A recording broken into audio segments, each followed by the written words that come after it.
Hello and welcome to the unit tutorial for History Year 4, Unit 2, Roman Britain, and this is video part 1. This video will walk you through the following areas: what resources are available and how to access them, the unit's disciplinary and substantive concepts, the unit's inquiry question, and the unit's sequence of learning.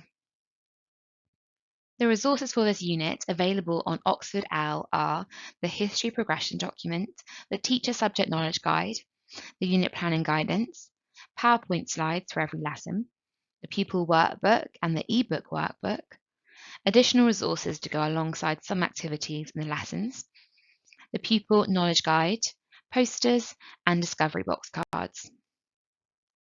To access the resources on Oxford OWL, you'll need to log in to Oxford OWL, click on subscriptions, select the year group and subject you want, in this case Year 3 and 4 history, scroll down to view the available resources, select the year group from the drop-down option, select the unit from the drop-down option, and download the resources for each lesson.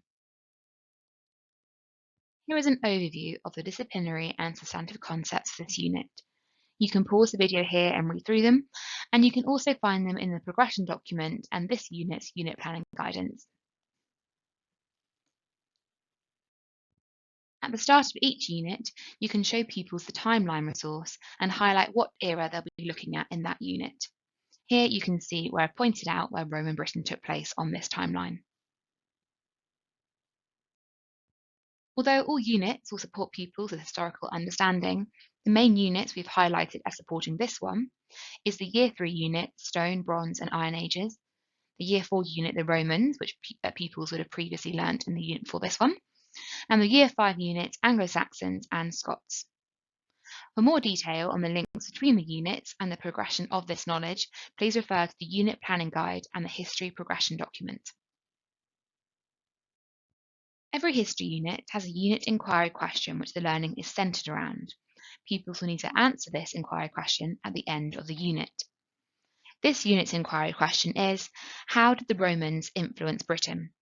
And the main disciplinary concept is DC1, cause and consequence, to understand the legacy of the Romans in Britain, your local area. This is the lesson sequence for this unit. There are 6 lessons in this unit, which are approximately 2 hours each, apart from lesson 6, which is 1 hour to allow time for the inquiry question planning and completion. Each lesson question drives the learning for that lesson. Pupils should be able to answer the lesson question based on their new learning at the end of the lesson. To support this learning, at the start of each lesson, pupils complete a knowledge quiz based entirely on the previous lesson's learning.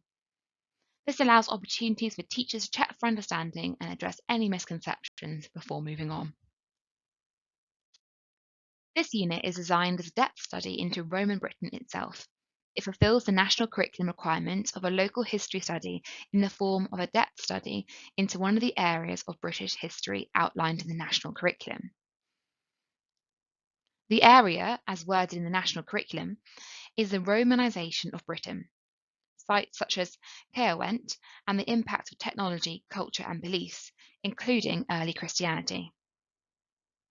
Please ensure that you read the unit planning guidance carefully when teaching this unit to ensure you are adapting lessons to apply to your local area where indicated, so that the local history study requirement is met.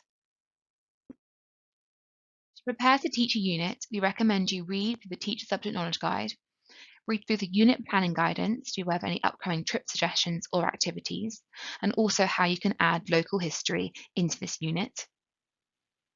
And use a copy of the pupil workbook to complete the activities yourself. Would recommend using a pupil workbook as a teacher copy to do this. We provide the answers for each activity, but working through the activities yourself will allow you to put yourself in your pupil's shoes, as well as starting the process of working out what adaptations may need to be made. Before you start video part 2, take some time to complete your exemplars for each of the lesson activities, and we'll see you back for part 2, where we'll look at adaptations and key moments within the unit to prepare for.